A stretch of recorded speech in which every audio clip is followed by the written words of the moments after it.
Hello, my name is David, and I'm working on a garden here, starting out, and I've got a few thoughts that might be helpful to some of you that have not really done any gardening before. First off, I've got a hat on to shade myself. It's late in the evening now, so I don't really need a hat for the sun, but when you're working out in the bright sun, especially during the hot months of the year, it's good to wear a hat. We're in central Texas, and so it's always a hot summer here, and the sun can be brutal at times.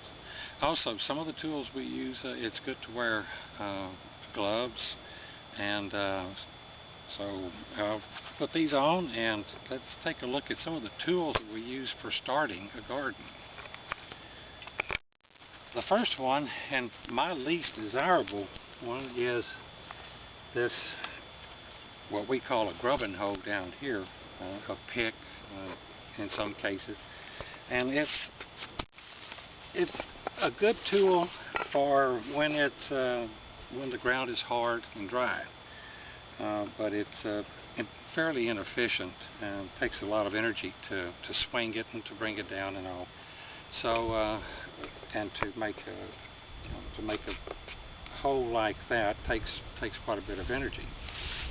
The next one is this spade. Now this is a long-handled spade.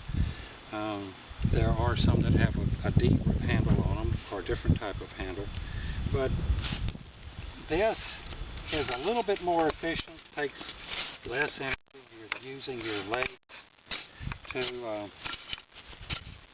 help bring the dirt up, and you can actually do what's called double digging. If you move the dirt over to the side, then you can go down another layer and pull up deeper dirt. That's not one of my recommendations, because the more you disturb the soil, the more you disturb the microorganisms down there. Probably the best handheld manually worked tool is the garden fork, and it has the benefit of breaking up the soil a little better than does the spade.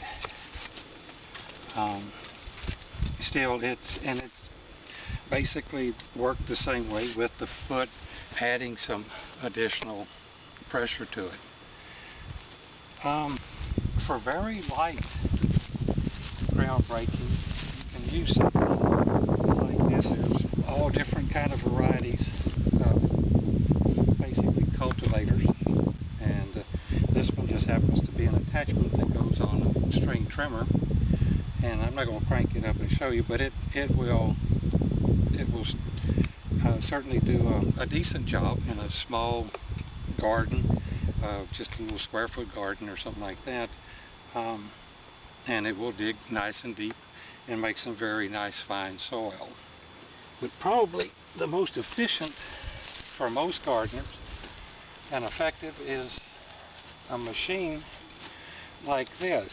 This is a tiller, a rotary cultivator, and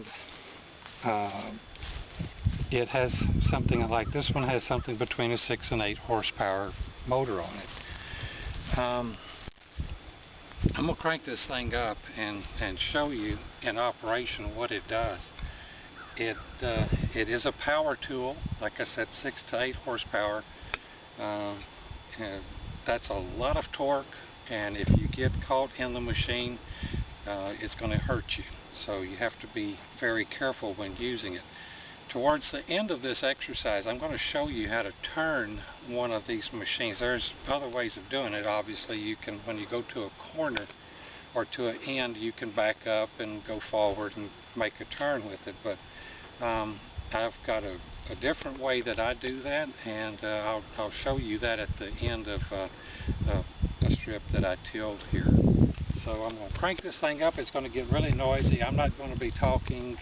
I'll just show you through the visual what this thing is doing.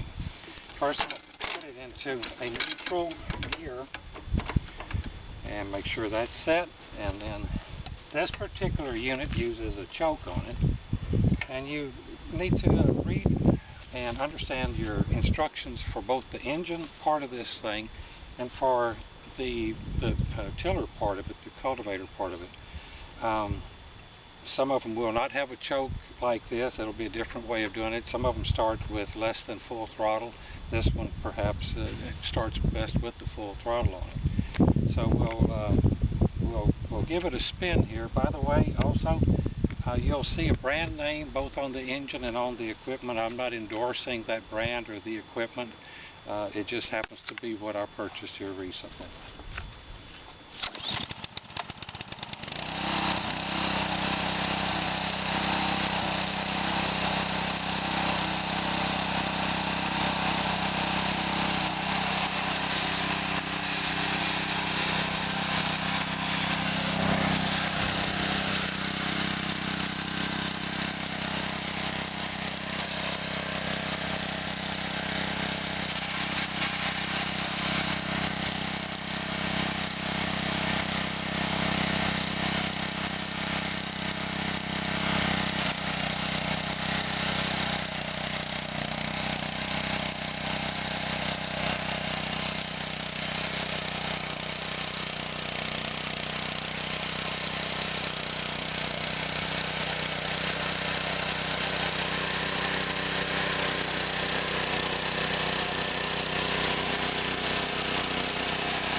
Now, just briefly at the end here, you saw me make this turn very quickly.